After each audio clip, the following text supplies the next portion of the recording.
Homens que governam, eles se antecipam. Mas homens que governam, eles também precisam ter isenção. Você só pode governar com Deus se você não negociar nenhum princípio. Guarda isso, irmão. Só pode governar sobre o caos quem não negocia com Ele. Só pode governar sobre o medo quem não conversa com Ele. Só pode governar sobre doenças e enfermidades quem não se amedronta com elas. O problema é que em alguns momentos a gente ouve o que a palavra da fé diz, mas a gente também quer ouvir o que o medo diz. Irmão, não se aconselhe com o medo, ele é o pior dos conselheiros. O medo não tem função de liberar ninguém. O medo, ele tem como propósito paralisar você. O medo é para gerar paralisia. O medo é para que a gente seja um pouco mais cauteloso. Isso é algo que a gente tem de forma instintiva. Então, se algo acontece, o medo para a gente. Para quê? Para que a gente possa pensar antes de se mover. Mas o medo não pode ser um conselheiro, porque medo não gera destino. Se você parar para perguntar para as coisas naturais como o seu ano vai ser, irmão, você vai começar a achar que tudo vai mal, o mundo vai mal, a economia vai mal, os homens vão mal. A gente vê essa história inclusive na Bíblia. A Bíblia diz: no ano em que morreu o rei Uzias, eu vi o Senhor assentado num alto e sublime trono. A Bíblia diz que o profeta é levado a uma nova revelação de quem Deus é. E quando ele vê aquilo, ele fala: Senhor, ai de mim, que sou impuro e habito em meio a um povo de impuros lábios. Então um anjo pega uma brasa viva no altar, santifica o lábio do profeta, e ele começa então a ter uma revelação do trono de Deus. Ele via anjos ao redor do trono de Deus, e com asas voavam, com outras cobriam o rosto, e com outras cobriam os pés. E a visão que aquele homem teve é de anjos em torno do trono de Deus, dizendo: Santo, Santo, Santo é o Senhor dos exércitos, e toda a terra está cheia da sua glória. Você está comigo ainda? Diga amém. Você percebe que, irmão, olha para mim, esse profeta acaba de falar de um paralelo que todo mundo enfrenta todo dia.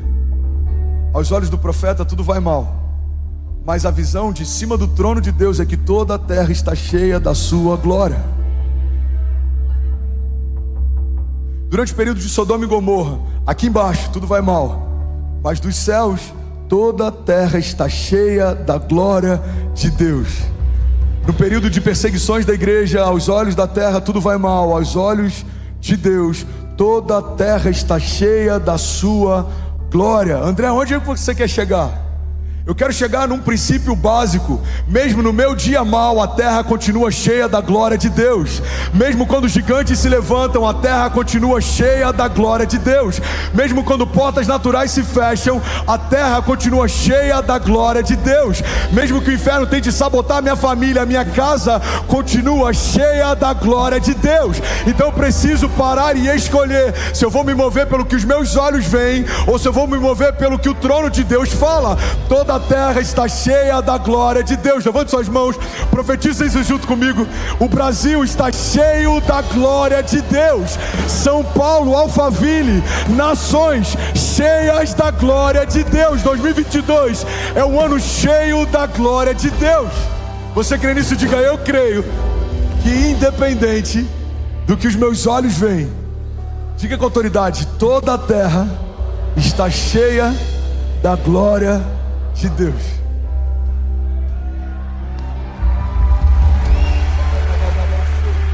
Aleluia. Isso não é positivismo, isso é coerência. Tem muita gente que a gente acha que é muito maduro, na verdade só é cético. Olha para mim.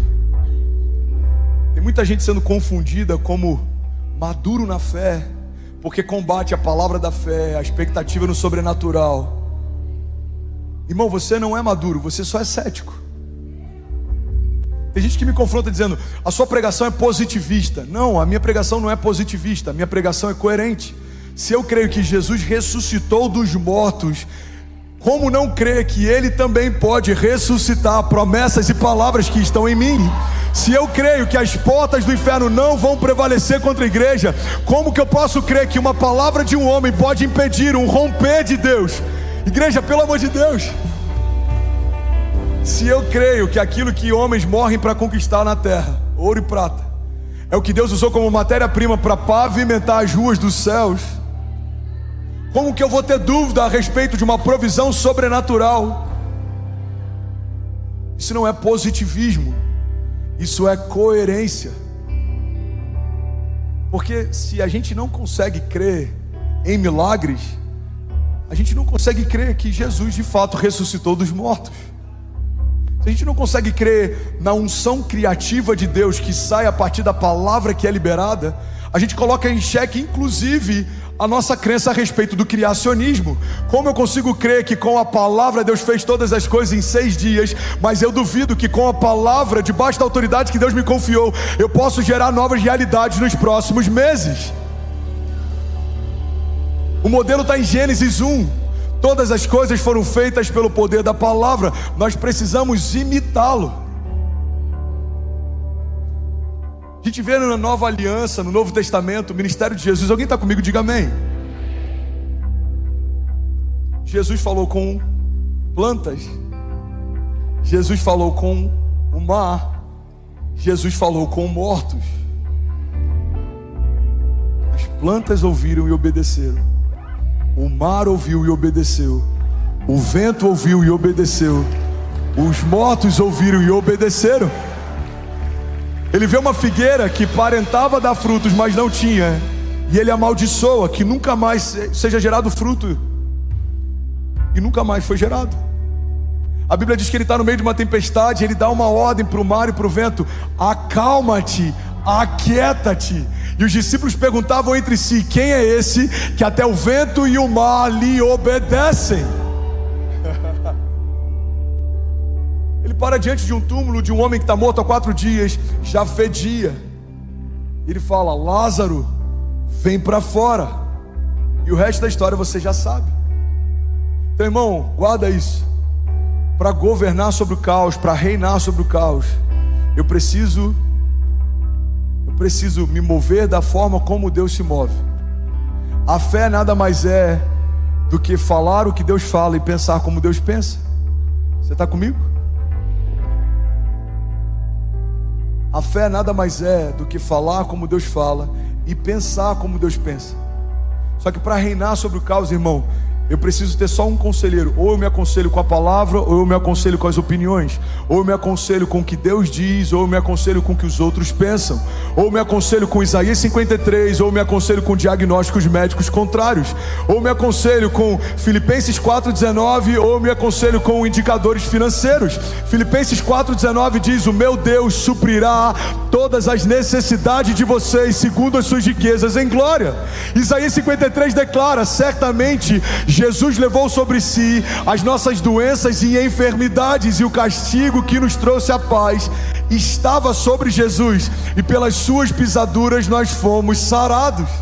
Alguém crê nisso? Diga: eu creio que a palavra de Deus tem mais poder do que qualquer opinião dos homens. Tempos de crise são um cenário perfeito para a igreja governar. Tem uma chave da Kezinha que eu amo. Alguém está comigo ainda? Diga amém. Ela diz que a fé prospera no desconforto. A fé prospera no desconforto. A fé prospera no dia mau. A fé prospera no meio do deserto. A fé prospera em tempos de crise. Abraão é considerado o pai da fé, mas ele precisou sair de onde estava e ir para um lugar que ele nem sabia qual era. Ele precisou abrir mão do filho que ele amava, para que Deus pudesse aprovar o seu coração. A fé prospera em meio a dias difíceis. A fé de Daniel prosperou em meio à cova de leões. A fé de Sadraque, Mesaque e Abidnego, ela prosperou em meio a uma fornalha ardente. A fé de Pedro prosperou em meio a tempestades. A fé de Paulo prosperou em meio a cadeias. A fé de José prosperou em meio a perseguições e cativeiros. Então guarda isso, irmão. Não dá para vivermos o que os heróis da fé viveram se a gente não permitir que Deus nos coloque em estações de desconforto, como os heróis da fé foram colocados. A fé prospera no desconforto. Alguém crê nisso? Diga amém. Você está vivendo um cenário desconfortável? Parabéns. Seja bem-vindo a uma estação em que Deus vai esticar você, acelerar você, promover você. A gente só pode ser promovido onde a gente foi testado, irmão. Você está sendo testado na sua saúde, você vai ser promovido nessa área. Você está sendo testado no seu ministério, você vai ser promovido nessa área.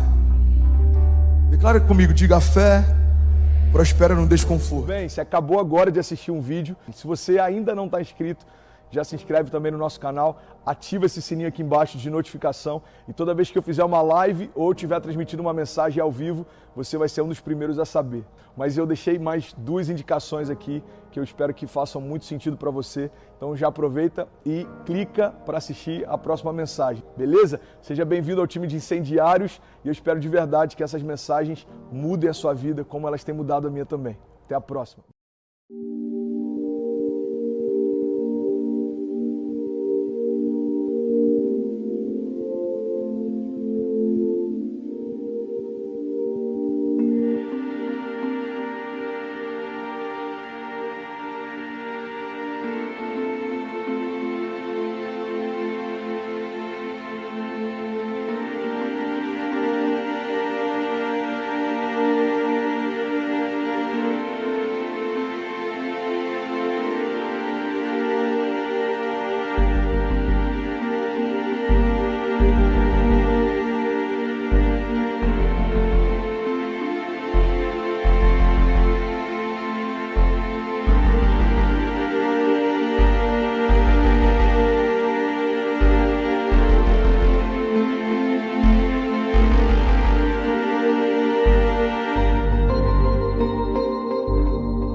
In the heart of winter's night, The world is still and calm, snowflakes dance in silver light, like whispers in a song. Through the window, frosty panes, a quiet glow remains, echoes of a soft refrain, where only silence reigns. But in the cold and lonely dark, a sound begins to play, a melody that sparks the night and sweeps the cold away. Oh, the sound of winter's serenade, a symphony so sweet, 6 strings of love and dreams convey where hearts and coldest meet. Every note a star above, in the sky so deep and wide, the song of winter's tender love.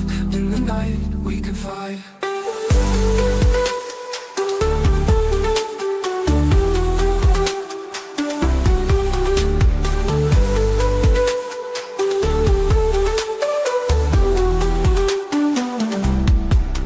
Hands upon the old guitar, fingers soft and warm, playing through the quiet stars, a shelter.